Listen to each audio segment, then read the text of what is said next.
anape onyame enshirawo onyame ebeti nenim ede akyerewo nyame bepipa woni so a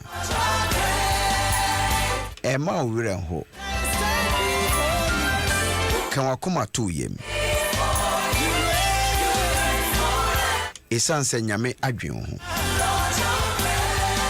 kan wakoma to yem esanse bibia wo bia nyame nim bibia wo kan wakoma to yem esanse erade ebema obi aye wo moaye ne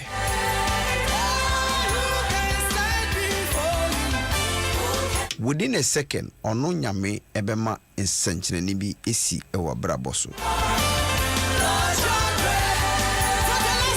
If you saw a great God ono no bo wiase anapei nia ubedinu onim nipakora ehye de bottom obema nipakoro no aba onsra baso wa woka amen enye samfa ma.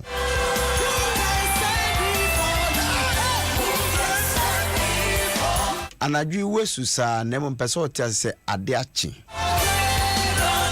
ewo Ghana bebia uwo na ebia na ade nchi nwe ebia Ghana ye ledi 2 hours ebia Ghana ledi 5 hours ebia Ghana ye ledi 7 hours etimenu kase watena wote wompaso ena wosu anape me babe kache ose pepa woni huni so awate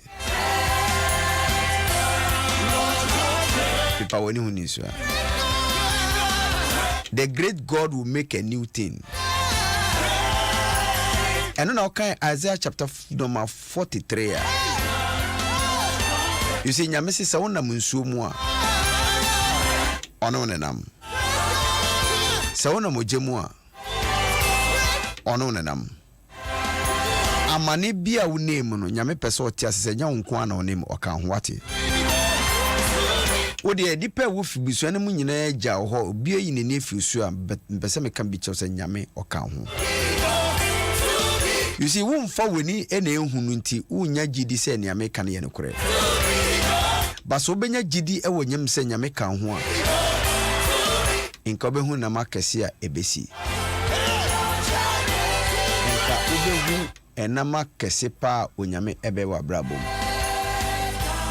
esanse oye great God anapenia ne nda aso asa ti nyame se onimu by your name onimu dini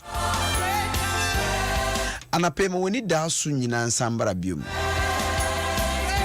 If you said the same Isaiah no 43 where nyame se I am making a new thing enti anapema on pa bonye se ruade mame hu na mafofora wo ye ono no create nsudi ato esre so bebia ekwan ni no ono na obie kwan. You see nyame ye contractor obie kwan de ato de amount of to me afim wate anape nyame be ma wa esiwie me betena fidie so nda na pay se me hye nkuran se it is not over. Enti meni yenuanom hasofo kakla hasofo be ya adwen ba ko memom de me kotokofan na mo meni hasofo ya adwen ba ko until the bones are rotten. Onua menkun hu empendudu a wuti asi God will make a new way in your life. He will create a new way in your life until the bones are rotten. Enkosi se wundo mpe ubewu na yesie wo ne de enida so kese bi wo hode ma wo mamemfa yenuan ma sante kotokoso de fem wo so for we commentator na menye commentator na pe me ba se mema wonye nkuranhye ebia na ekuta nyina wahwere ebia waboka ebia wahwere obabi ebia wahwere ojapade bi ebia na sembia to ebia ka boba ebia de boni bia to eni tu ni mi se woni da so nyina asa. There's no way obenya foforo e de free baby asa na wadwen. But this great God can make a way. Kumasi asante kotokose. Ukumapima apemeba. Ukumapima apemeba. so benye ni da so se ni a ahwere wo no nyame betumi amma foforo etumi aba nyame betumi ahye wane manape onyame be hye wane fa Bible sofo wakasa achewo woni enka nyame asem ni amene uken eye onyame asem mu uduru pa nemo fa Bible isanse last week mene uche bibia se yenwie eno na mepese odipe bia wotie minne nyane obi frobi text obi WhatsApp obi Twitter obi manenko se sabri ebraso se obeti onyame asem Adom 106.3 to radio bie no obebie be hye unkona nse o anything else radio da Adom 106.3 abribia na so be advertise so be Adom 106.3 isanse radio na wo wiase ne nyina aha eno bia tie aha eno bia ebo ne nkomo inti fa radio no to ha kachiro nyan so yin fi bibi ode ato no fanto Adom 106.3 isanse Bishop Elijah Opoku Wishra enwi oko Osofo Rekaba Osofo Makumba another bishop enso edne de babetua also. Good morning Reverend Dr. Ernest Brinkran, Greater Accra West AG Assemblies of God Superintendent Papa Osofo Eric Ampiaw nie ye konya miase mutiawa me pacho bio Bible eko John chapter 6 last week me no start bibio enti enana pe me no to aso Johani asempa 3 a eyensia me no kan de free verse number 8 me pacho John chapter 6 verse number 8. One of his disciples, Andrew, Simon Peter's brother, said to him, "There is a lad here who has 5 belly loaves and 2 small fish. But what are they among so many?" Then Jesus said, "Make the people sit down."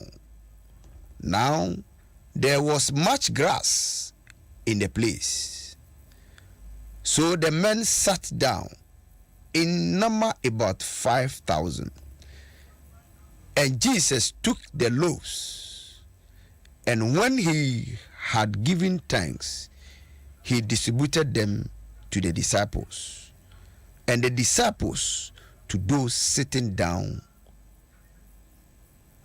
and likewise of the fish, as much as they wanted. And I pay minim ade awunya. But Christu obema won sa kan de. Wo wana pa me show nkran no. Enu ntina na me show nkran no. And I pay mini uche bibi se. Doing your quota. Uye wa femu de. Senye beya yebetumi aye dodo.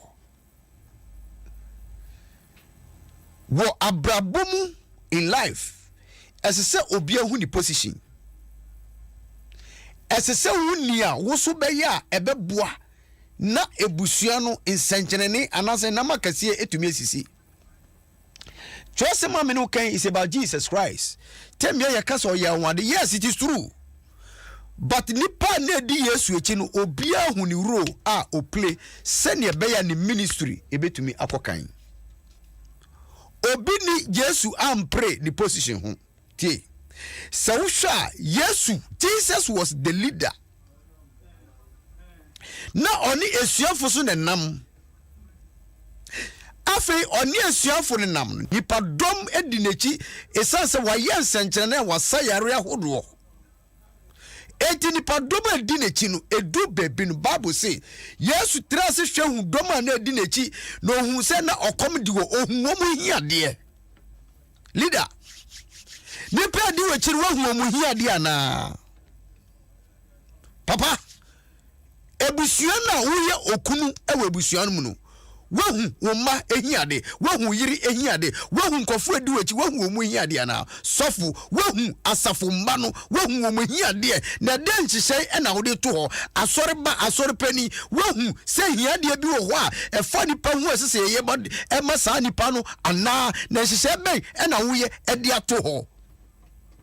Last week, me mauti say, and you won't to me, bibia, but you need other people. Yes, we need other people. Now, soon, Kofunu so abanosun, as a so be who ni rua, as a so play, send a bear, a bet to me, a bet to me as a son. Yes, we a cabinet member, menu, menu team. We a MP, menu team. We a busia penny, menu team. Position be a kuta be a menjuchim, but the question is what doing crofunua, what mu show us senwana, a do be beer, nani pakuma asheno, because we were busia beer, a busia sassy, ye chatun tonsa, but as a misson said, what more do it in what do you want? Bible say yes. Ehu domo dinechino or juomu se sadom we or come duomo enti yenyan to twisen ye beya nipa domo diyechi wom hu be de ebeto mo enti ebusuan na yedi ebusuan anim no ehihye ben tutu be ne ye de to ho se ne beya ebusuan ba no ne hu beto no Yesu di sa hihye de to ho ena sabre no usu beka se so for aseme na okay ehihye na me yeto me ni sika wo me ni bi but you better be aginipa adwen nyansa enfri obakofo ntrim nyansa eni bakofo ntrim adibio pesa wo ye no nyame nhira sofo bula nyame mfa okransi nasem oka bibia se ne obedinu sa da we sa obedi within a second no ehye obi botom. Eti Yesu oye brainstorming no ena Yesu nya abodo baku enum brodo enum ena nam mienu but Yesu saka sa de no ena chese mini leader mini penin. Yes, eti me ye boss tie Yesu ni saka no wantena so Yesu ankaso ye boss eti se ni saka brodo num no a ontena so no nku andi but Yesu ye na dwen se sabre mi wo debiu me ye leader as a leader no mi wo role as me play mi wo nkrofo hyemase enti nkrofo no wo mu so we dwuma bi as so mu di e no ka che suafo se mo man nkrofo no ntenase tio so be hu asade se wo ye leader and also be hu asade se wo so bi ase na oni nipa no enye pa ye ma wo so hyensa wo di be ye dwuma we na ma me bi se wo so as a minister of Ghana minister. So also mampeni kachra say go and instruct the people. Do you do? Was abrufia manane uba Ghana. No bidi bibidi asma se febrobi. No one so say this is the way you should go about it. Me pastor misa say uye ne sana. Tie asori na woman no. Asori na woman. Asori penny woni osofo no mu nyape. Eti the pastor has the right to instruct to say asol penny do this sasu de dwuma mu awo no woni manager enye pe enti men ya ho se ebia work on school enti humanim ninti unu manager no mu ye pe no but Yesu ka say mo trase enye de entenase esuafo ni tie womu na mukwaji brodo ni bayo nanso womu di brodo ni bedu wiye no e no instruct wo mo se niamaji medie e wo se musumu ye bibi eka ho enti se wo behunu ne ese se wo ya ebema enama kase betumi esisi wo ban Ghana ebetumi esi wo busua no mu Yesu ka sa no esuafo ne ma nipa ne yeden etenase na yesi emema no nko na ewo mu no eye 5000 orofuti menni ne awo fom but enne nyame ebema wo so unsa kan wo de wate nyame bema wo sa kan wo de but esuafo they were obedient womu instruct nkrofo se muntenase no muntenase wienu ena Yesu ede nia ne nsa aka no ode mom se monkoche ma nipa no atete ho no na obia ne nsa nka ne de ebedu so se nipa 5000 yetumi cheye esuafo du mienu no tumi cheye ema obia nya ne de a ena na wo so enda wo so benya ho de okay mami misa o enana pe edena unsa kan esesa wo so che na wo community no obi anya ne de Nia unsaka no koche anase wo tena so. Nia unsaka nda Yesu se koche na obia ni sanka ne de nipa 5000 me chabro do mo obia ni sanka ne de me bisa wunda na pense wo so nia yede ama wo wo cha mo obia nya bi anase watena so na wa yede se wo nko wa busua ne umma na befa ana pense watena so a ene na me pese hunu se e wo se utumi jam no obi ni saka ne de tie se watumi akọ cabinet wakoje watumi akọ ministry wakoje ni ayeni pa bi o down ne dia ende na me pese o ma nipa ne nsaka esase suafo no wo mu saka wi no wo mu koche ma obi ne saka ne de sofo what can nyame de ngusa na manwa nyame nka nkyerɛ sɛ kɔtɔ ngusa no but o se kɔne koche adom no kɔne fa nyame tumi ne fa kɔ yɛ adwuma sɛ ne bɛ yarefo no obenya na yaresa sɛ ne bɛ ne ni da so asa no obenya ne de me bi sɛ wo so di yɛ adwuma anasa watena so ebusia pani mi bi saw say ebusia le sika kakra beka wonsa no kokon sika na waton na sa bi sika na beka wonsa aso wo dwe nipa na wo wasere se wo cham obia ne saka ne dia na se watena so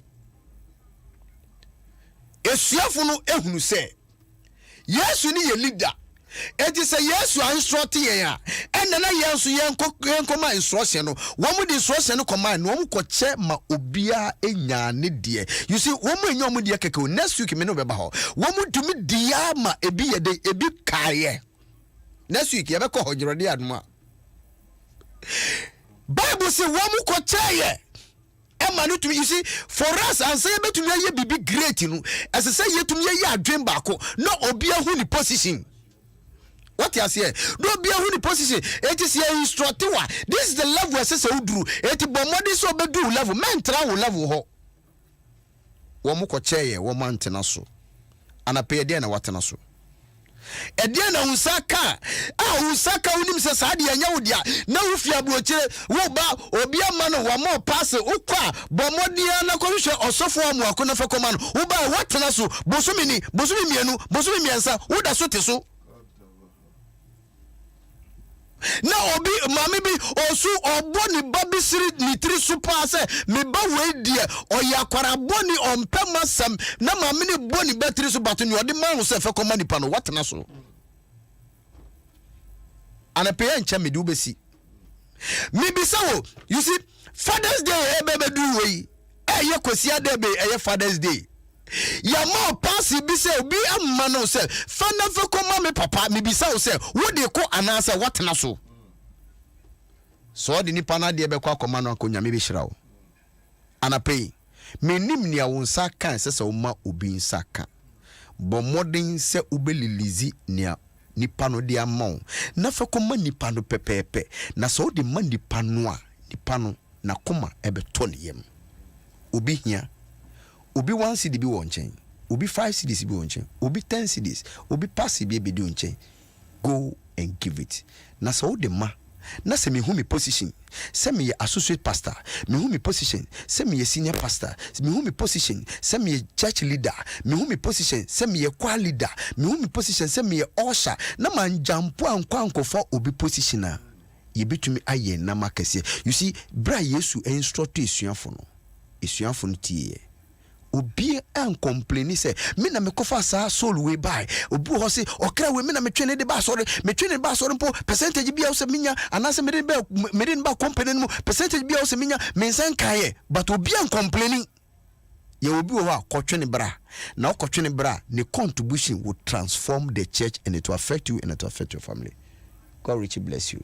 Ana pe me de usi esanse me bre no ayebe enti nyame Adom a ende na wotwe ebe trust asem iso na trust asem iso a ebe ma wo hunu se so bi edo kotena bebi a nia instruction o de ama ne no de be yedwuma intimedi usi no na michia osofreski good morning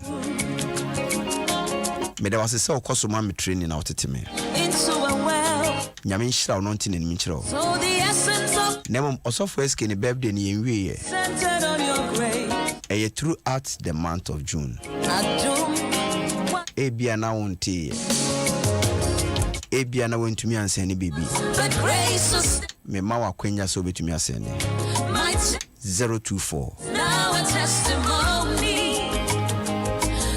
me say 024 560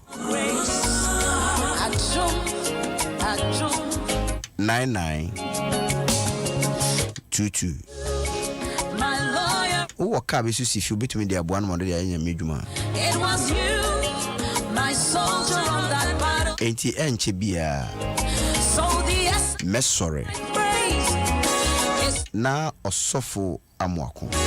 Adom, Racing sofo Adom, method sofo Adom, or the onyame asem a emu du na emu hwam e de abrɛ. Adom. Men yi we fidie ni mfiri ha. If we say mama what you say na pay. Say we are seeing in a radio station amanfo tie. Adom 106.3.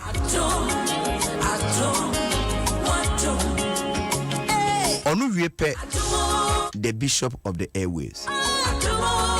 Papa Bishop Owusu Ansa. Everybody before 5 o'clock. Edwe kosi 6 o'clock. Na news pa na so tumi aba. God bless you. Nyame adma be share next week. Osumfo Osofo Eric na Ampiaw Irade nka ho.